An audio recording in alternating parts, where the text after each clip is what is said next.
يا أيها الناس اعبدوا ربكم الذي خلقكم والذين من قبلكم لعلكم تتقون.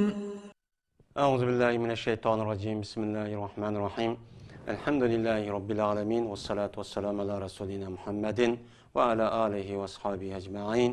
أما بعد. Esselamu Aleyküm ve Rahmetullahi ve Berekatuhu.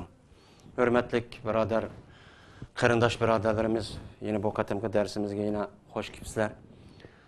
Bu katimki dersimiz, bizimki bu katimki dersimizinki asasi mevzui, yani ihram bağlıdık. İhram bağlıgandan keyin qandaq işni qilish haram bo'ldi dendi. Mushniki üstüde doktorimiz. Aldığınki dersimizde ihramni qandaq bağlaymayız. İhramdık aletide qandaq işni qilsak, çoğun bir xata işni qilmagan bo'lamiz, yani qilsak bo'ladi. Mushuning üstüde to'xtaldik. Endi ihram bağladık. Yani miqatga keldik, g'usl qildik, toza pokiz o'zimizni pokizladik. İhram bağlaştık, burun xushpuroq narsa ishlatdik, 2 rakat namoz o'qidik. İhramlik kiyimimiz bor, shuni kiydik. Endi undagi rasmiy niyat qildik endi. Niyat qilib boshladik, labbayk Allohumma labbayk deb. Başlagandan keyin mush vaqtdan boshlab ta 13 kuni yani shu shaytonga tashatqanga yoki 13 kuni qurbonlik qilib ash beshimizni qisqart, chechimizni qisqartib yoki chechimizni tushgan qadar bo'lgan orliqdan ihromlik holat deb atiladi. Men mushu vaqtning ichida qilishga bo'lmaydigan shar'iy tarafdan payg'ambar sallallohu alayhi vasallam meni haram deb beketken bir qancha ishlar vardı. Biz şunun üstüde to'xtalamiz endi. Yani ihram bağladı. İhram bağlagandan keyin şu 13 günü chechini tushirib, ya qisqartib ihramdan chiqqan qadar şu orliqda şunun ichida qilishga bo'lmaydigan haram bo'lgan ishning üstüde to'xtalamiz. Bununki birincisi cima. Yani o adam ayolken, ayol mene şu günden tatip, ihram balgan tatip ta 13 güne aj tavafi ifazetini bütün hemmeni kıp boğandan keyin anındaki şu arlık yaşa yüzdeki ayağı bilen cinsi münasebet kırışkan. Şunu da cinsi münasebetninki sebepleri olan o ayağını suyuşken silashka şehvet bilen munda bir silişip munda kırışkan hem şunudek bu kişilikki yüzdeki ayalığa cimağı münasebetli gep sözü kırıp ikisi lezzet hasıl kılgan bunda bir işlik kılışka katip olmaydı bu. Bu haram. Çünkü o adam ihram bağlıdı. İhram bağlığandaki çıkan kadar ibadetin işi de olur demdi. İbadetin işi de olgandayken o adam yüzdeki ayalı bolsa mu? Yani yüzün ayalı bolsa mu? Şu ibadet, şu ihramda çıkan kadar bunda işlik katip kılışka bulmaydı. Yeni bir sanedeki kılışka katip olmaydıgan iş, gunahi masiyet ne kılışka ve onuğa yandışıp, yani onuğa yakılışıp kılışka katip olmaydı. Yani bu işteki yüzü Allah'a boysunu durgan, Allah'ınki buyruğuna meni xilaf boladigan her kanda bir işlik kılışka katip olmaydı hem de. Biz hem de ibadetinin içinde, ihramın içindeki Allah'ın aldı tutuduk degen gap, hemmisi şu ihramda çıkan kadar ibadet olur hem de. Anda oğandaki ibadetin işitir, hata işlik koyganlığın yüzü çoğun bir günah. Bunun için kılması gerek. Üçüncü birisi de anladıkken. Bu hac kılmakçı olan adam şu ihramlık alet tuturup beni kanda kılış gerek. Şu billah boğan emra oğan bolsa mesela yakın emra yoki her kanda bir yakın bir adamlardan emra ise mağan bolsa bunundan uruş tadaş kılışka katli olmaydı. Şunun da yüzün ayağı balvaqaları ya hizmetçileri deydi. Mene her qandaq bir adam bilen şu 13 günü ihramdan çıkan kadar uruş talaş qilish bu haram. Bu qat'iy çok qisaqcho bo'lmaydi. Nemişkan? Çünkü Allah Teala Kur'an-ı Kerim'de "Femen faraza fihinnel hacce fela rafasa ve la fusuqa ve la cedale fil hac" dedi. Allah Teala kimiki şu aylarınki üçüden hac ayga farz olup hac ihram bağlagan bolsa, men hac qilmay deb niyat qilib oshtaqqan bolsa, men bu adamniki şu ihram bağlagandan keyin ihramdan chiqqan qadar bu adam jinsi aloqa bo'lgan gap so'z, sat, buzuq, pusuq degan xato, mushunda gunoh, ma'siyat bo'lgan ishlarni hargiz qilishga bo'lmaydi. Jadal majro qilishga, urushishga qat'iy bo'lmaydi degan Alloh taolo Qur'oni Karimda. Ana o'g'andan keyin Qur'oni Karimdagi bu hadisga asosan, bu oyatga asosan u odam jimoninki jinsi munosabatninki uniki muqaddimalari va uniki sharfini beradigan ish harakat so'zlar. Shuningdek, mana o'zliki birlik ittifoqi amrolari, maqutlar bo'lsin, har qanday odam urush talash qilish, shuningdek gunoh ma'siyati qilishga qat'iy bo'lmaydi. Ya'ni Alloh taolo bunday qilsang bo'lmaydi dedi endi. Unda o'g'andiki bunday bir ishlarni qilish nim bo'lgan bo'ladi bu yerda? Haramcho bo'lgan bo'ladi deydi.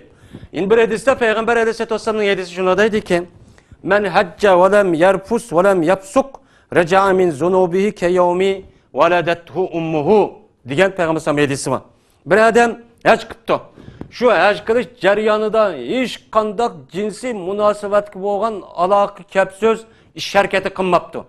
Shuningdek, bu odam buzuq, fasih bo'ladigan so'z, harakat, gunoh, ma'siyati qilmagan bo'lsa, bu odam yongan vaqt o'zida hajni tugitib, o'ziniki opsi o odamni tuqqavati qanday pokiz tuqqan bo'lsa, shunday yonidi. Pokiz gunohdan hammadan o'chirib, pokiz bo'lib ketadi degan payg'ambar sallallohu alayhi vasallam hadisi bor.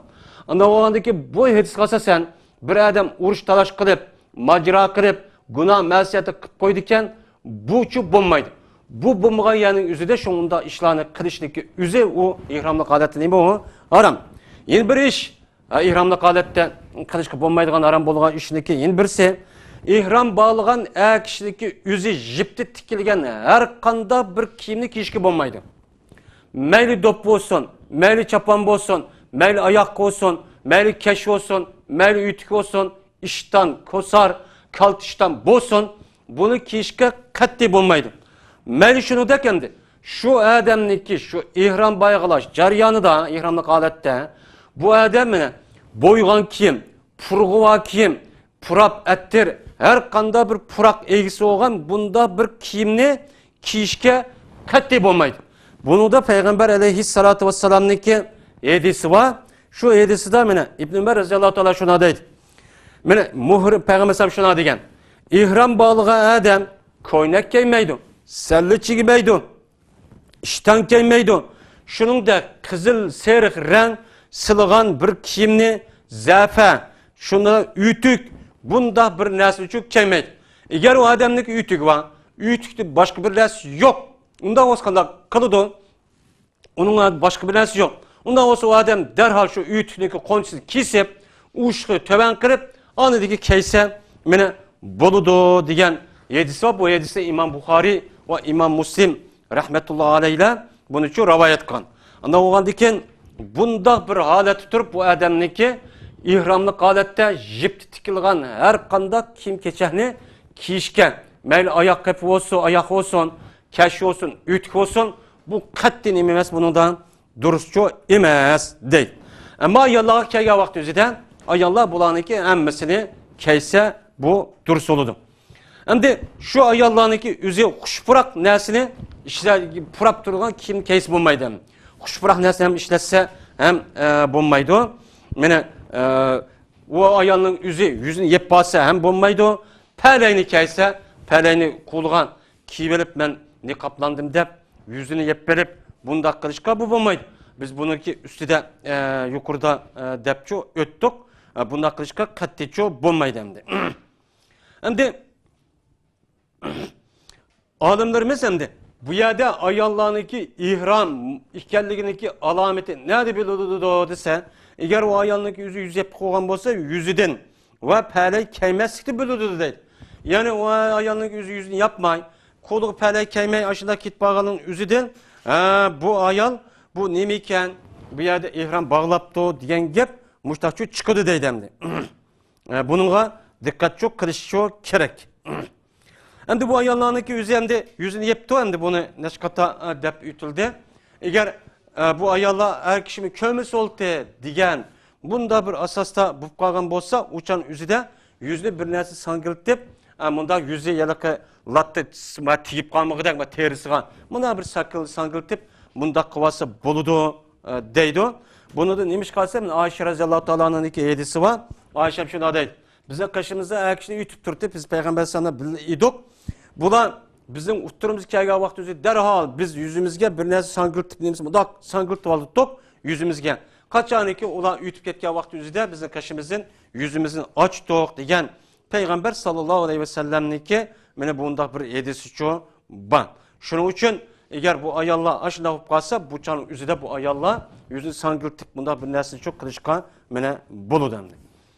Şimdi hazır gündemde ütük ya ayağını kişi katli bulmaydı. Bu kip kalgan buludu. Onun ornuna mesela hazır kıdak jipti tikilmegen toşayla bunu kişi gerek.